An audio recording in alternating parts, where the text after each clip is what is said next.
नमस्कार, मैं पायल शुक्ला, आप सभी का स्वागत है N24 न्यूज में। आइए एक नजर डालते हैं अब तक की 25 बड़ी खबरों पर।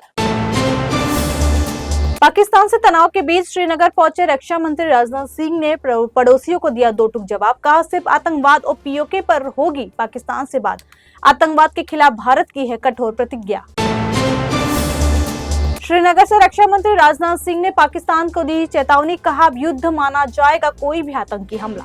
किसी भी परिस्थिति के लिए तैयार रहे सेना, हमें नहीं है उनके परमाणु धमकी की परवाह। श्रीनगर में सुरक्षा की समीक्षा करते हुए रक्षा मंत्री राजनाथ सिंह ने पाकिस्तान पर किया करारा प्रहार। कहा, पाकिस्तान जहां खड़ा हो जाता है वहीं से मांगने वालों की शुरू हो जाती है लाइन। दरअसल हाल ही में पाकिस्तान ने IMF से लिया है कर्ज। ऑपरेशन सिंदूर से पहले प्रधानमंत्री नरेंद्र मोदी ने CDS, NSA और सेना के वरिष्ठ अधिकारियों के साथ की थी 45 प्राइवेट मीटिंग। सूत्रों के मुताबिक सऊदी अरब के दौरे से लौटने के बाद PM मोदी ने पहलगाम हमले का जवाब देने के लिए लगातार प्लानिंग पर अधिकारियों से कर रहे थे बातचीत। सीज फायर के बाद घाटी पर जारी है आतंक का सफाया। जम्मू कश्मीर के त्राल में सुरक्षा बलों को मिली बड़ी कामयाबी। मुठभेड़ में जैश के 3 आतंकियों को किया ढेर। पहलगाम हमले के बाद जम्मू कश्मीर में पिछले 3 दिनों में हुए 3 एनकाउंटर, जिसमें मारे गए 6 आतंकी। कठुआ और रियासी समेत जम्मू कश्मीर के कई जिलों में जारी है सुरक्षा बलों का सर्च ऑपरेशन। पाकिस्तान के प्रधानमंत्री शहबाज शरीफ ने भारत को दी गिदड़ भभकी। कहा, भारत ने यदि पाकिस्तान का पानी बंद करने की सोचा तो फिर दिया जाएगा करारा जवाब। पाक PM ने कहा, हमारे जवान बहादुरी और कुर्बानियों से हासिल करेंगे अपने हक का पानी।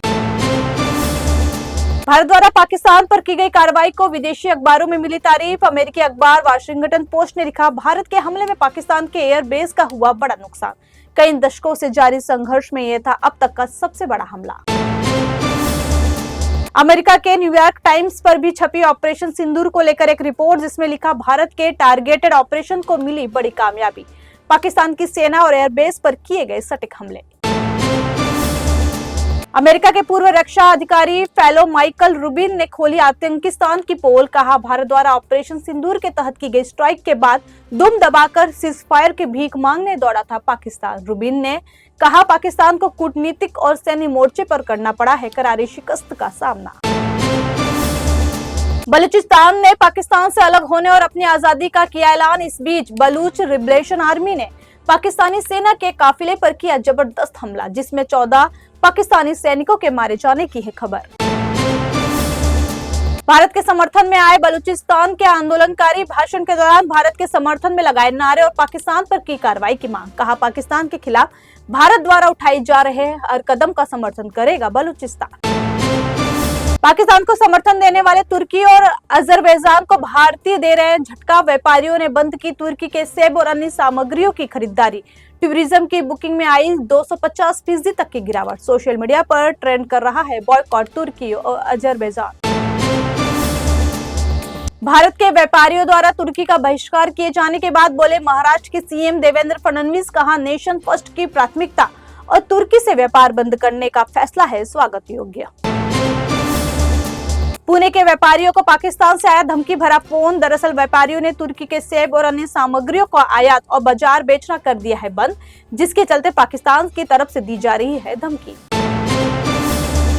मध्य प्रदेश के कैबिनेट मंत्री विजय शाह को कर्नल सोफिया कुरैशी को लेकर दिए गए बयान को लेकर सुप्रीम कोर्ट ने लगाई कड़ी फटकार। अदालत ने पूछा सवाल, क्या संवैधानिक पद पर बैठकर ऐसे वक्तव्य का इस्तेमाल करना है उचित? सुप्रीम कोर्ट ने हाईकोर्ट द्वारा FIR दर्ज करने के लिए दिए गए आदेश पर रोक लगाने से किया इंकार।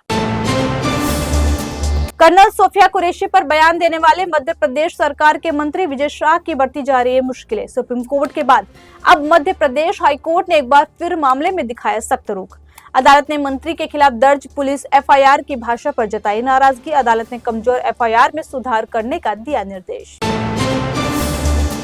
कतर के दोहा में आयोजित स्टेट डिनर में अमेरिकी राष्ट्रपति डोनाल्ड ट्रंप से मिले भारत के उद्योगपति मुकेश अंबानी। इस दौरान मुकेश अंबानी ने कतर के अमीर से भी की मुलाकात।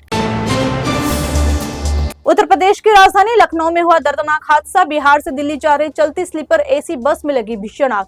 आग की चपेट में आने से जिंदा जले 5 यात्री।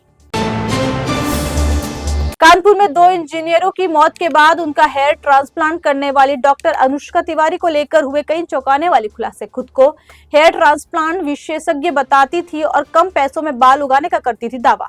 40 से 45 हजार रुपए में कर देती थी हेयर ट्रांसप्लांट। यूपी के बागपत जिले के सिरसली गांव में एक सामान्य ताश की महफिल में हुई गोलियों की बौछार। दरअसल ग्राम प्रधान पर हथियारबंद बदमाशों ने किया जानलेवा हमला। गोली लगने से घायल ग्राम प्रधान के अस्पताल में इलाज के दौरान हुई मौत। उत्तर प्रदेश के हरदोई जिले में हुआ दर्दनाक सड़क हादसा। यहां एक ट्रक और ऑटो की आमने सामने हुई भिड़ंत।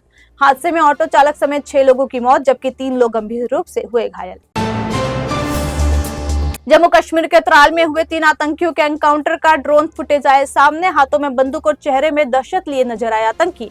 आसिफ अहमद शेख, आमिर नजीर वानी और यावर अहमद भट्ट के रूप में हुई जैश के आतंकियों की पहचान। मिशन बिहार पर कांग्रेस के नेता और लोकसभा में नेता प्रतिपक्ष राहुल गांधी दरभंगा पहुंचे। राहुल गांधी ने दलित छात्रों के साथ किया संवाद। अंबेडकर कल्याण छात्रावास के छात्रों से मिले राहुल गांधी। हिमाचल प्रदेश बोर्ड का स्कूल एजुकेशन ने 10वीं कक्षा की परीक्षा के नतीजे किए जारी। ऑफिशियल वेबसाइट पर छात्र देख सकते हैं अपना रिजल्ट। इस साल 10वीं की परीक्षा में 1 लाख छात्रों ने लिया था हिस्सा। फिलहाल के लिए इतना ही। देश दुनिया की तमाम बड़ी खबरों के लिए जुड़े रहिए 24 न्यूज से। साथ ही 24 न्यूज के social media platform YouTube, Instagram और फेसबुक को लाइक, सब्सक्राइब और शेयर करना ना भूलें।